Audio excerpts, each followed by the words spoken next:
கால்பட்ட இடம் எல்லாம் மலராக கைப்பட்ட பொருள் எல்லாம் பொன்னாகணும்.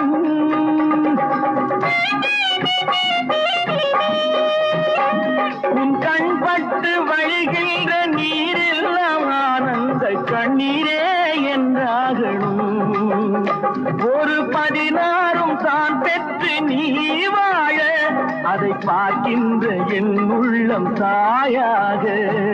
பூமழை தூவி வசந்தங்கள் வாழ்த்த ஊர்வலம் நடக்கின்றது. எழில் பொங்கிடும் அன்பு தங்கையின் நெற்றியில் குங்குமம் சிரிக்கின்றது. மங்கள குங்குமம் சிரிக்கின்றது.